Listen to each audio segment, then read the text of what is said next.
Thank you for joining us at the At Cause podcast. I am here with my good friend, Kevin Cougar. How are you today, Kevin? I'm killing it. It's a good day. Awesome. Talking about strategic planning in the new year. Yeah. So if you're getting to strategic planning now, you're too late. But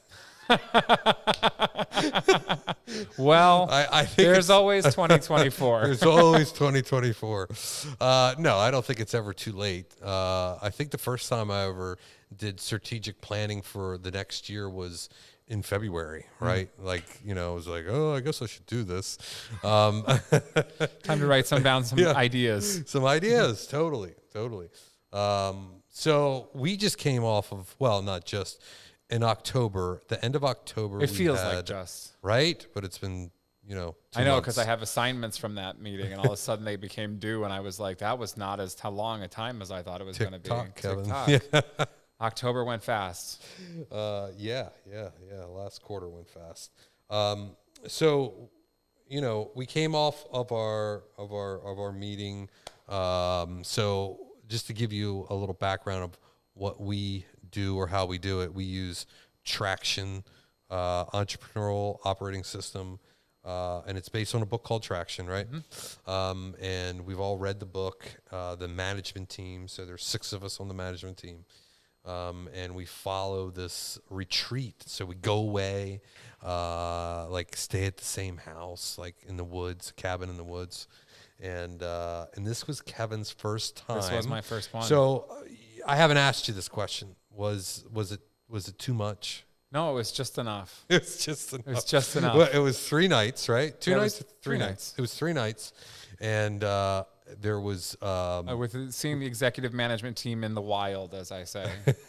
Seeing them in the wild, both literally and figuratively. Our controller drives his big pickup truck, right? And so there's this much space. You can't see my hands. It's 2 foot by 4 foot of luggage, and then the rest of the 8-foot bed is full of alcohol. That's right. So makes for a good 3 nights. Yeah, definitely. But we do have a rule: we don't drink before 4 o'clock. So we get all of our planning in. Well, we might drink before we go to planning, but there's always room for a mimosa. But I don't call that drinking. Right. It's just warming up. Exactly right. We always eat. It's hydrating. We always eat good and have a really good time together. Get into some deep philosophical questions at night. Yeah. I would say that's when Jeff's had some red wine, then he goes all in. It was the thing that I didn't expect about the trip, all joking aside, is it is a real opportunity to, when you get outside of the office and you take it into a different environment, you get to bond with a group of people in a way that and I got to see, because it was my first time there, I got to see relationships evolving, and how the time you guys spent together makes them stronger relationships, and you guys bonding, and me getting to bond with the team. And I didn't realize, I took for granted the value of taking a team outside of their usual context of work, and take them into a context of play, and what that does for opening up communication, and breaking down some barriers, and removing some of the formality of how we communicate with each other. And it had a real impact. It has a mindset change. Yeah. And so if I think that's a really important part of strategic planning that I think maybe is undervalued, or maybe not spoken to with enough weight, is that take them out of the context of work and put them in a different context, because it does have an impact on how you communicate. And the results of those conversations are then deeper, right, and more meaningful. I mean, conversations that we had now 3 months ago or 2.5 months ago, but conversations we had in that context have stuck with me, and have an impact on how I do things on a daily basis. So I got to ask what? Well, I mean, I think just when the way that we created goals, strategic planning is an opportunity for everybody to align on big picture goals for the company, right? Yep. And that's something really easy to kind of check off in the office, is like, check. Yeah. But it was also an opportunity to look at things that get in the way, the things that the habits that I pick up, or the the stories I tell myself, or the survival mechanisms I go into when I'm in my daily working, we got to talk about the things that are in the way of the output.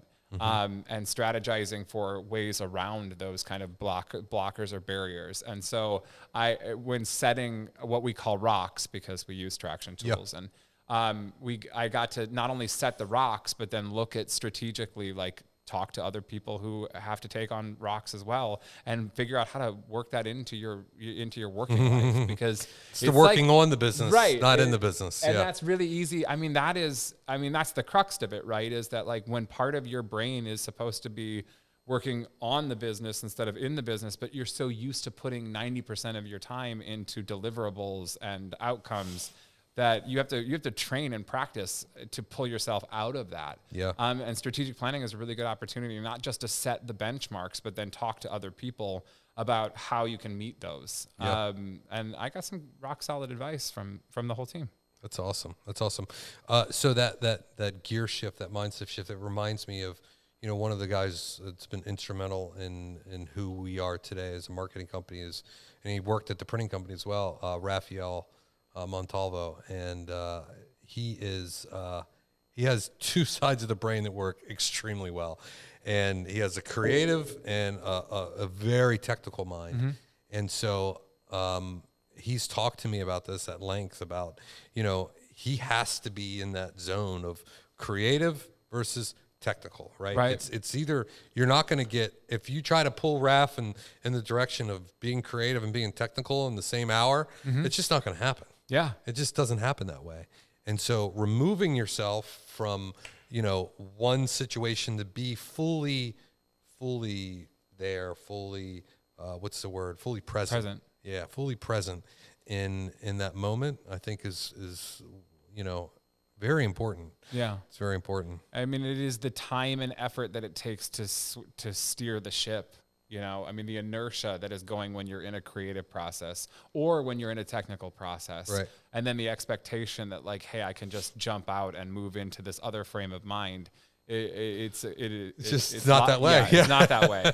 And so again, it's so important to that's again underscores the same thing that I was saying about taking it out of work and putting it in the spirit of play, so that you can have a different context. And with that comes a whole mindset shift. Yeah. So absolutely, I couldn't agree more. So this is the first year we've had we've had people come along with us, like a consultant or a moderator that has facilitated the meeting.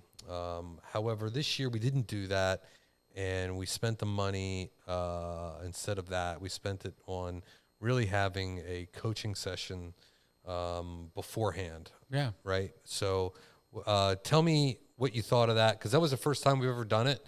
And so we had, just to give you a little background, everybody is like, we had, his name is Josh Finley, and it just, he's a business coach, not specializing in any particular business, just how we communicate, right? And what are your roadblocks? So that was kind of, what we touched on. So want to hear from you what you thought of that, and how do you think that went? Well, first of all, he's a fantastic facilitator. Yeah. I think the thing is that I've sat through a bunch of facilitations with coaches, and it's hit or miss sometimes. A lot of times they've read a book they bring in to facilitate with, and you've read the same book, so you're like, wait, I've been here and I've done that. But he did a fantastic job of being plain spoken, and also bringing some really cool exercises that I hadn't seen before into the conversation. And it was an opportunity to, again, shift from the traditional ways of doing things and to take a more abstract approach to communication, and the development of where you're spending your time and your resources. And I thought he did a fantastic job facilitating. I would turn the same question on to you: is where do you see the role of facilitation like that in a strategic planning session? What's the value of that? Well, if you're running the entrepreneurial operating system properly, it calls for a weekly meeting, a quarterly 1-day offset, and then one annual retreat, which is a weekend, Right. And the point of the annual retreat, and I'm going to come back to answer your question. The point of the annual retreat is that you get away, you engage, just like you're talking about, but at the same hand, you're creating your 10-year, your 3-year, and your 1 year, Right.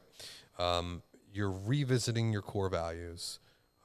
You're revisiting your mission, vision, purpose, why you're in business, right? What do you do, right?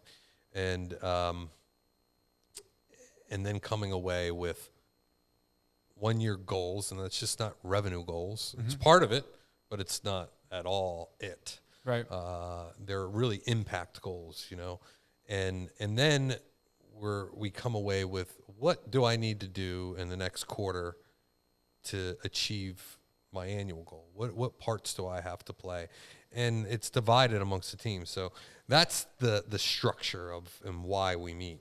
To answer your question around what I felt about the facilitator, Josh, and facilitators in general, is that weekly cadence of hearing the 6 of us jib jab, every single week. And, it gets, you need outside perspective. Yeah. And we get into our swirling conversations about a topic, and they can be all consuming, and you got the blinders on, right? And so having somebody on the outside just to say 3 words, and you said it best. You said he spoke plainly, right? Josh spoke plain. It wasn't this wonderful ideas from a book. It wasn't jargon. It wasn't jargon. It was just, he spoke plainly. And I think that we overcomplicate things a lot. Yeah. And we just have to break it down simply. And he was able to do that. So that was a good facilitator, right? Yeah, absolutely. That was good facilitation. So I would say, like, my highlights of that weekend was, at the end of day 1, which was with Josh, is we did a I, see, and you exercise. Right. And so what that was everybody gave a word, a statement about another management team member in the room, and what they thought, and then gave the description why. So we wrote it down in their journal of the word, and then we got a chance to explain why we wrote that word. And I thought that was super impactful for a lot of people. It certainly was impactful for me. It was really meaningful. Absolutely. Yeah. So that was my 3 highlights were that, when we were away, because we went from there, and then we went to Deep Creek Lake, where we had a cabin and we were sequestered. And we had 1 day we were outside. It was nice out, sun was out, a little chilly. But we had this conversation that had been going on too long. In fact, so long that it had been come up in years other conversations. Yeah. And we circled the wagon too much. And one of the management team members just called us all out on it, right? And I think that can only be done when there's a tremendous amount of trust. Yeah. Right. And knowing that, hey, he's not trying to hurt me. He wants the best for all of us. He wants the best for this company. And it was refreshing, if anything, right? And we came up with a solution Right. in minutes, and it ended the conversation of like, hey, this is not the right way to do this. And just brought light to it, just shine light on it. It's really all he did. But it was timing and tone and tact, right? He did it well. And then the third impactful thing for me was just our fun times together, right? Is getting to know everybody way deeper than I have before. Meaningful conversations after hours. And so, yeah, it was good. It was good. The only thing I think that I would add to that is that it was great to be able to co-build objectives with your teammates and not just think in a vacuum of like, what do I have to put together this year, or what do I have to go after this year, but get to co-build what we're headed after as a team.